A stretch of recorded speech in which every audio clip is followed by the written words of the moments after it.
अस्सलाम वालेकुम स्टूडेंट्स, उम्मीद है आप सब खैरियत से होंगे। Physics lecture 6 unit 1 physical quantities and measurements. आज हमारा इस चैप्टर का लास्ट टॉपिक है।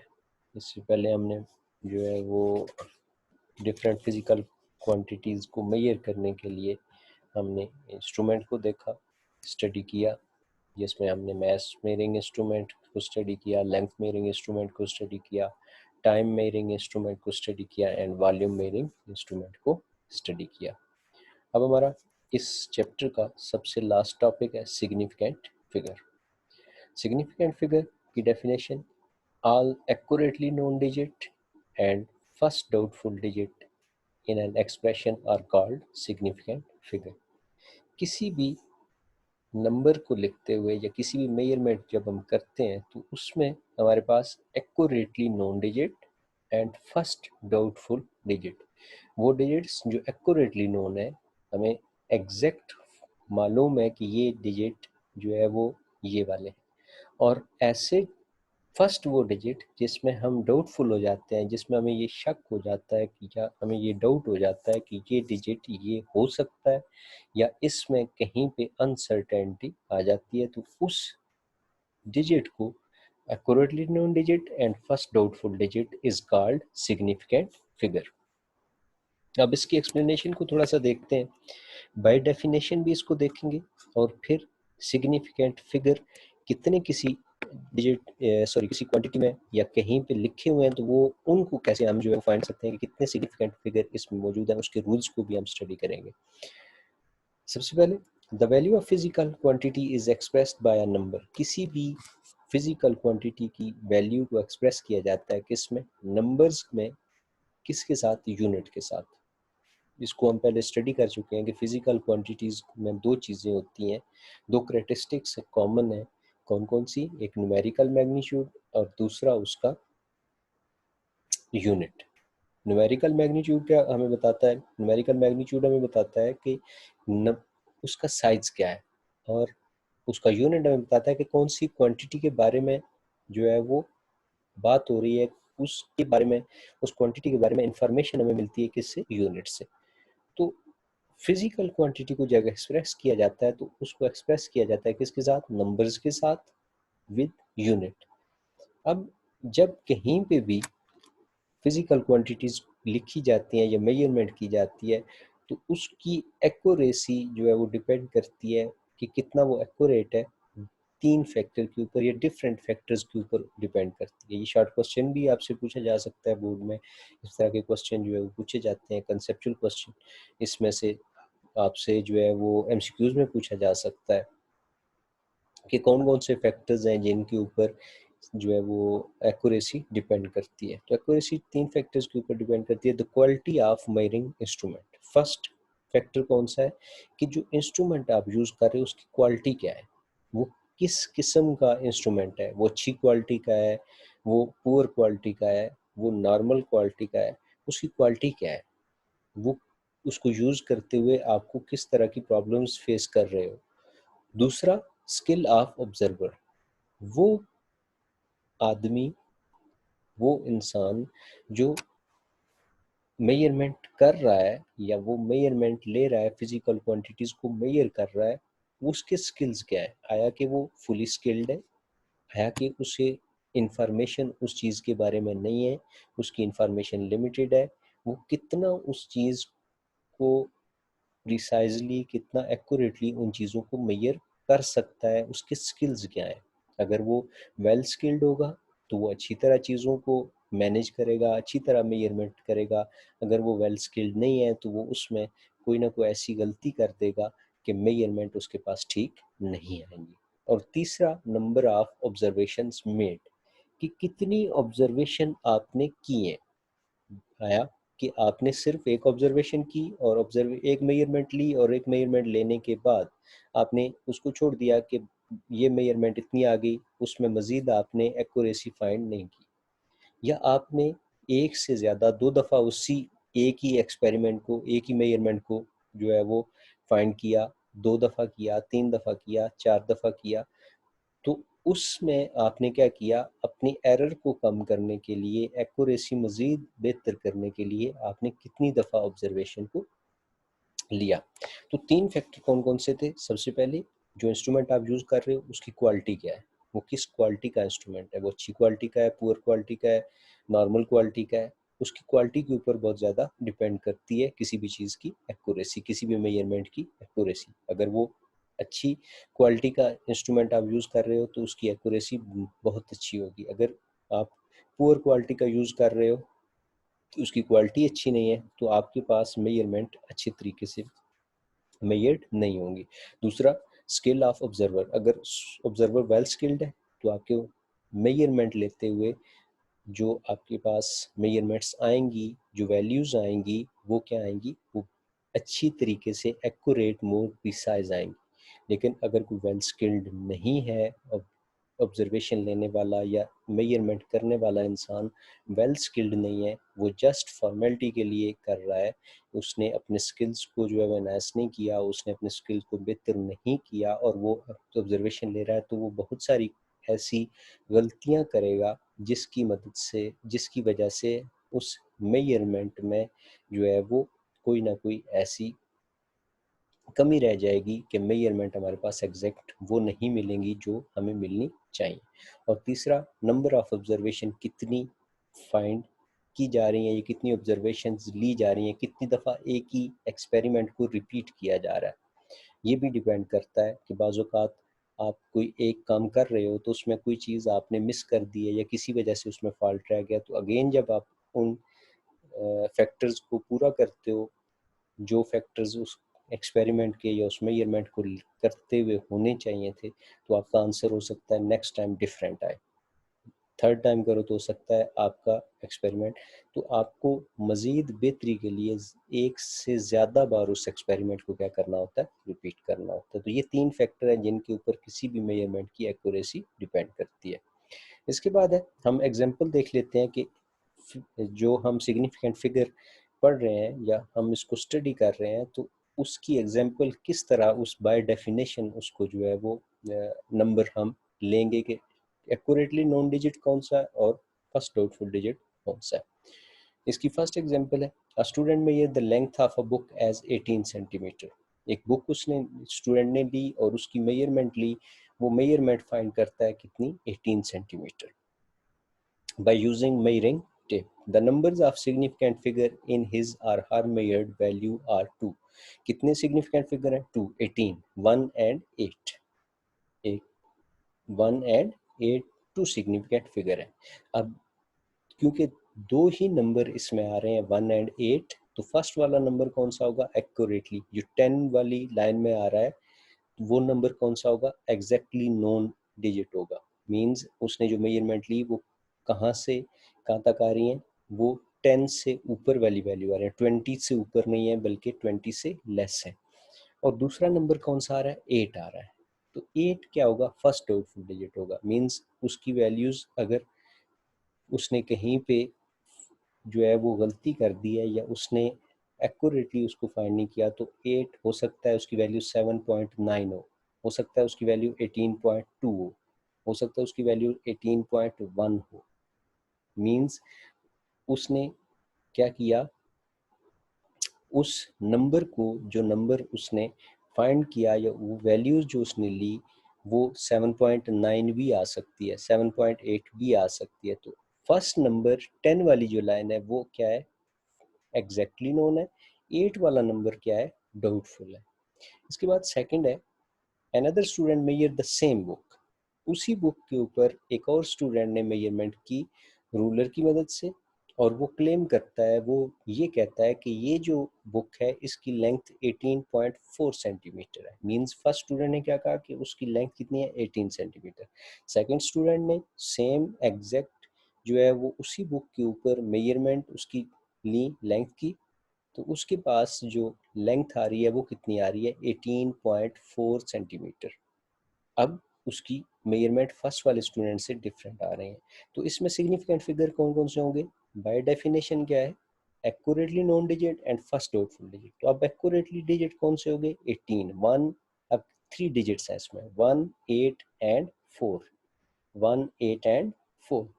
तो इसमें फर्स्ट टू जो डिजिट्स हैं 1 एंड 8, ये क्या है, एक्यूरेटली नोन डिजिट्स है।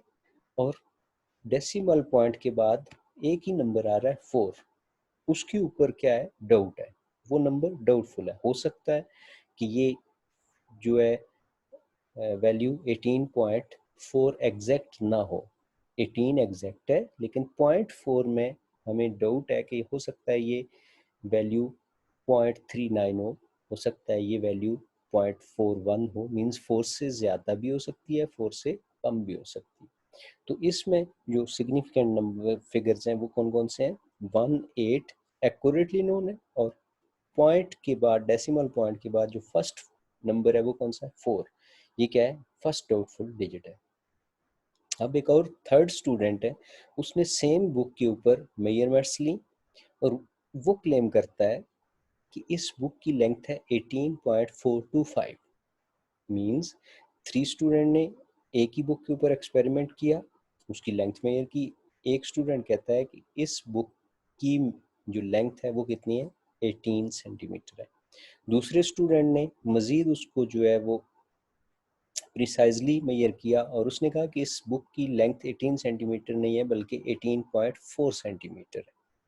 तो फर्स्ट वाले स्टूडेंट ने पॉइंट डेसिमल पॉइंट के बाद जो 4 डिजिट्स आ रहे थे उसने क्या किया, उनको इग्नोर कर दिया, लेकिन दूसरे वाले स्टूडेंट ने उनको इग्नोर नहीं किया। अब थर्ड स्टूडेंट ने जब मेजरमेंट ली तो उसने कितने फिगर इसमें से पॉइंट आउट किए, उसने कहा कि इसकी लेंथ 18.425 है। अब सेम उसी रूलर के साथ एक ने 18 बताया, एक ने 18.4 बताया, तीसरे ने 18.425 बताया। तो इसमें कौन कौन से नंबर सिग्निफिकेंट हो गए, 18 के ऊपर कोई डाउट नहीं है, 18 क्या है हमारे पास, एक्यूरेटली नोन है। लेकिन अब डेसिमल पॉइंट के बाद 3 फिगर्स हैं, कौन कौन से, 4, 2 एंड 5। तो इस थर्ड वाली जो मेजरमेंट है उसके अंदर हमारे पास 18, 1 and 8 are accurately known digit, and decimal point के बाद जो फर्स्ट डिजिट है, फर्स्ट डिजिट कौन सा है, 4, ये हमारे पास फर्स्ट डाउटफुल डिजिट है। 2, 5 हमारे पास सिग्निफिकेंट नहीं होगा, ये बाय डेफिनेशन एग्जांपल्स हैं। जब हम इसके रूल स्टडी करेंगे तो वहाँ पे थोड़ा सा डिफरेंस आएगा, बाय डेफिनेशन और बाय रूल्स जो है थोड़ा सा डिफरेंस आता है। जो डेफिनेशन है वो क्या है, in any measurement accurately known digit and first doubtful digit is called significant figure. Board point of view, federal board के अंदर या किसी भी बोर्ड के अंदर आपकी जो डेफिनेशन आ जाती है कि सिग्निफिकेंट फिगर को डिफाइन करें तो आप यही फिगर लिखोगे और साथ उसके आपने क्या करना है, एग्जाम्पल को मेंशन करना है। ठीक है, चाहे वो एग्जाम्पल के लिए आपसे जो है वो पूछा जा रहा है या नहीं पूछा जा रहा, लेकिन आपने एग्जाम्पल विद एग्जाम्पल जो है वो उसको क्या करना है, डिफाइन करना है, उसकी एक्सप्लेनेशन देनी है। इसके बाद रूल्स देखते हैं कि क्या क्या है। Non zero digits are always significant. Non zero digits जितने भी हैं 1, 2, 3, 4, 5, 6, 7, 8, 9, 10, जीरो के अलावा जितने भी डिजिट्स हैं, वो चाहे बड़ा नंबर हो चाहे छोटा नंबर हो, जीरो के अलावा कोई नंबर आता है तो वो सारे का सारे क्या है, सिग्निफिकेंट है। सेकेंड रूल इसका क्या है, zero between two digit significant, mean zero अगर दो नंबर्स के दरमियान में आ जाता है, जैसे 105, 205, 306, 1408, मीन्स जीरो सिग्निफिकेंट नंबर्स के दरमियान में आ रहा है। तो जीरो अगर सिग्निफिकेंट नंबर्स के दरमियान में आ रहा है, उनके बिटवीन आ रहा है, तो वो भी क्या होगा, सिग्निफिकेंट होगा। इसके बाद थर्ड है, फाइनल और ending zeros on the right in the decimal fraction are significant. अगर फाइनल या एंडिंग जीरो है किसी भी वैल्यू के अंदर, जो लास्ट पे राइट साइड पे जीरोज हैं, चाहे वो डेसिमल पॉइंट से पहले आ रहे हैं चाहे वो डेसिमल पॉइंट के बाद में आ रहे हैं, सारे के सारे क्या होंगे, सिग्निफिकेंट होंगे। जैसे इसमें एग्जांपल गिवन है 275.00, तो इसमें नॉन जीरो डिजिट कौन कौन से हैं, 2, 7 एंड 5, ये तो हमारे पास सिग्निफिकेंट हैं।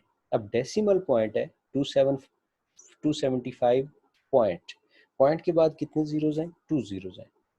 तो बाय रूल हमें थर्ड रूल हमें क्या कहता है, थर्ड रूल हमें ये बताता है कि अगर जीरो आ जाए किसी भी वैल्यू के राइट साइड पे, चाहे वो डेसिमल पॉइंट से पहले आ जाए या डेसिमल पॉइंट के बाद में आ जाए, ठीक है। तो उस वो क्या होगा, सिग्निफिकेंट होंगे। अब अगर जीरो आ जाए लेफ्ट साइड पे, जीरो आ जाए लेफ्ट साइड पे, तो डिपेंड करता है कि वो सिग्निफिकेंट नहीं होगा, ठीक है। व्यू डिपेंड करता है किसके ऊपर, वैल्यू के ऊपर। इसमें दो तरह के केसेस हो सकते हैं। पहले हम इसको जो फोर्थ वाला रूल है उसको देख लेते हैं, फिर इसकी थोड़ी सी मैं एक्सप्लेनेशन आपको और बता देता हूँ। ये डिपेंड करता है लेफ्ट साइड पे कि वो सिग्निफिकेंट होगा या नहीं होगा। हो भी सकता है और नहीं भी हो सकता। नहीं कब होगा उसको देखते हैं, फिर इसके बाद जो है वो कब होगा उसको स्टडी कर लेते हैं। Zero array written on the left side of decimal point for the purpose of spacing the decimal point are not significant। जैसे आपके पास अब डेसिमल पॉइंट से पहले आप देखें जीरो, वैल्यू कहाँ से स्टार्ट हो रही है, 0.03, मीन्स ये नंबर कहाँ से स्टार्ट हो रहा है, जीरो से स्टार्ट हो रहा है, फिर उसके बाद पॉइंट है और उसके बाद फिर जीरो है, फिर लास्ट पे नंबर क्या है, 3 है। तो वो नंबर जो जीरो से स्टार्ट हो और डेसिमल पॉइंट के बाद भी जीरो हो, डेसिमल पॉइंट से पहले भी जीरो और डेसिमल पॉइंट के फौरन बाद भी जीरो हो, तो वो क्वांटिटी, वो नंबर्स जो जीरो से स्टार्ट हो रहे हैं और डेसिमल पॉइंट के फौरन बाद भी जीरो है, तो इस केस में वो जितने भी जीरोज हैं लेफ्ट साइड वाले वो सिग्निफिकेंट नहीं होंगे। वो किस पर्पस के लिए यूज किए जाते हैं, स्पेसिंग पर्पस के लिए। किस कौन से पर्पस के लिए, स्पेसिंग पर्पस के लिए, ये आपने याद रखना। अब फर्स्ट जो क्वांटिटी है, फर्स्ट जो सॉरी नंबर है वो क्या है, 0.03। इसमें नंबर कहाँ से स्टार्ट हो रहा है, जीरो, उसके बाद जीरो के बाद क्या है डेसिमल पॉइंट और उसके फौरन बाद क्या है जीरो और उसके बाद क्या है 3। तो 3 से पहले सिर्फ और सिर्फ क्या है, जीरो है। तो ये जीरो जो है वो सिग्निफिकेंट नहीं होंगे। इसमें सिर्फ एक ही नंबर सिग्निफिकेंट होगा और वो कौन सा होगा, 3। इसके बाद दूसरी वैल्यू है 0.027। इसमें भी नंबर कहाँ से स्टार्ट हो रहा है, 2 से स्टार्ट हो रहा है, सॉरी जीरो से स्टार्ट हो रहा है। जीरो के फौरन बाद पॉइंट है और पॉइंट के फौरन बाद फिर क्या है, जीरो, और उस जीरो के बाद क्या है, 2 7 दो नंबर्स है। तो वैल्यू कहाँ से स्टार्ट हुई, जीरो से, जीरो के फौरन बाद पॉइंट है और पॉइंट के बाद फिर क्या है, जीरो, मींस डेसिमल पॉइंट से पहले कोई नंबर नहीं है, सिर्फ और सिर्फ क्या है, जीरो, और डेसिमल पॉइंट के फौरन बाद क्या है, जीरो, नंबर नहीं है। तो डेसिमल पॉइंट से पहले जीरो और डेसिमल पॉइंट के बाद जीरो, दोनों क्या होंगे, सिग्निफिकेंट नहीं होंगे। तो उसमें दो ही सिग्निफिकेंट नंबर है, कौन कौन से, 2 एंड 7। इसके बाद in the whole number that end in 1 or more zero without the decimal point, these zero may or may not be significant। वो नंबर्स, वो होल नंबर जो एंड होते हैं किसके साथ, एक या एक से ज्यादा जीरो के साथ विदाउट डेसिमल, वो क्या हो सकते हैं, may or may not be significant. कैसे, उसको देख लेते हैं।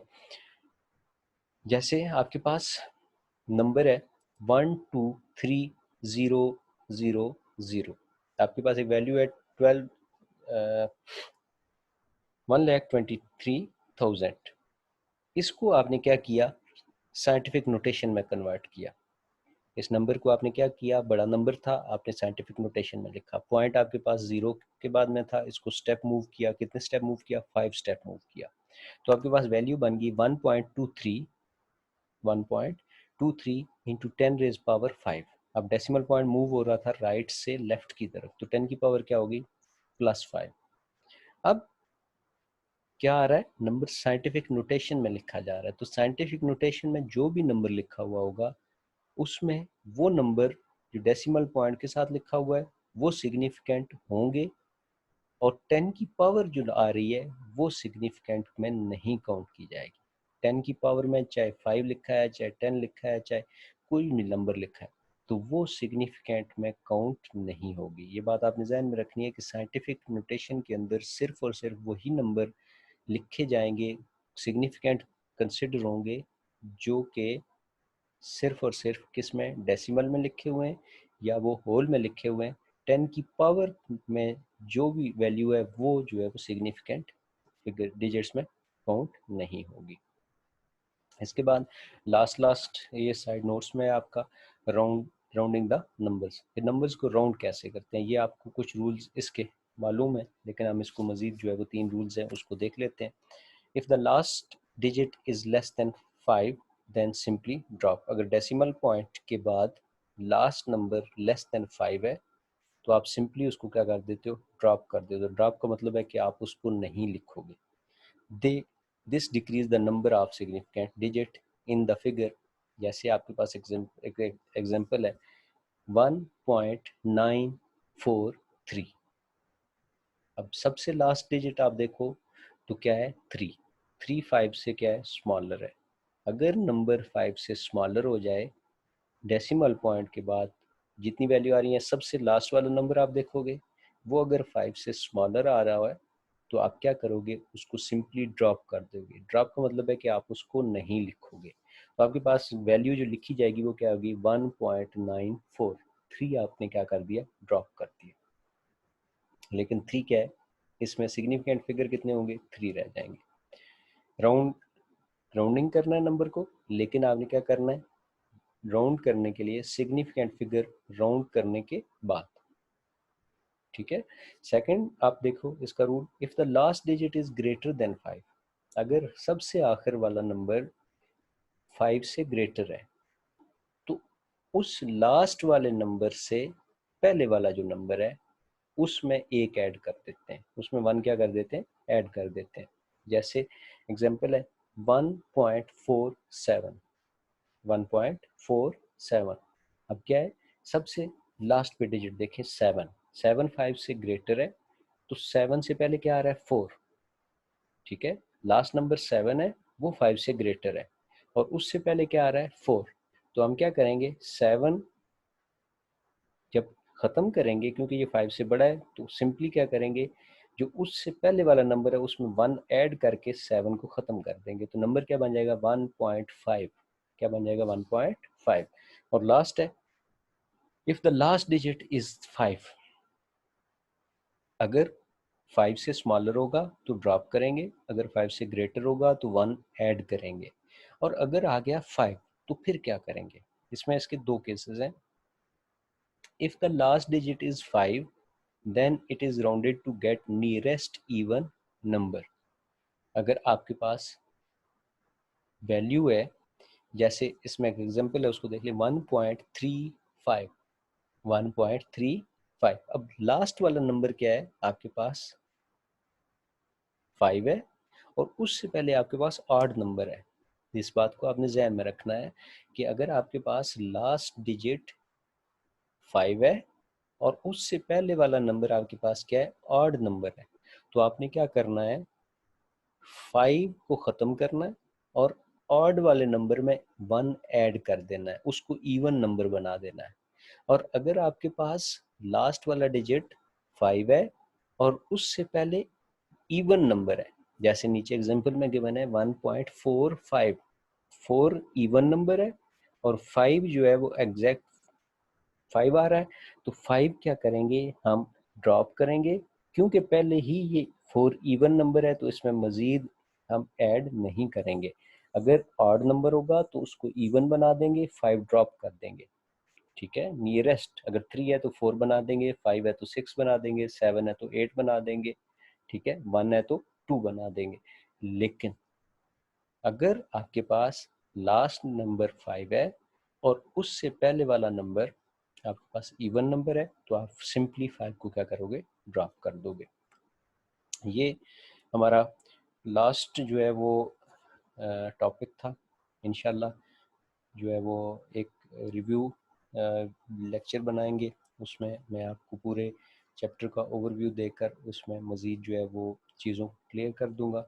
और इसकी जो मेजरिंग इंस्ट्रूमेंट है उसको, क्योंकि को मैं कोशिश करूँगा कि उसकी कोई एक ऐसी वीडियो बनाकर जिसमें एक्सपेरिमेंट करके उसकी मज़ीद क्लैरिफाई करके, ताकि आपको उनकी मज़ीद समझ आ जाए। आपने इन पूरे टॉपिक्स को स्टडी करना है और इनकी जो एक्सरसाइज में क्वेश्चन है वो भी मैं आपको मेंशन कर दूंगा, और इनसे रिलेटेड क्वेश्चन को आपने सॉल्व करना है। कुछ क्वेश्चन मैं खुद सॉल्व करके आपको बता दूंगा, और नेक्स्ट जो है वो आपने जो क्वेश्चन होंगे वो आपने खुद सॉल्व करने होंगे।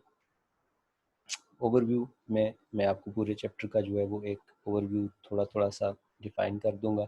बाकी मज़ीद जो चीज़ें होंगी वो इंशाल्लाह क्लास में हम क्लियर करेंगे। थैंक यू स्टूडेंट्स, मिलते हैं नेक्स्ट लेक्चर में। अल्लाह हाफिज़।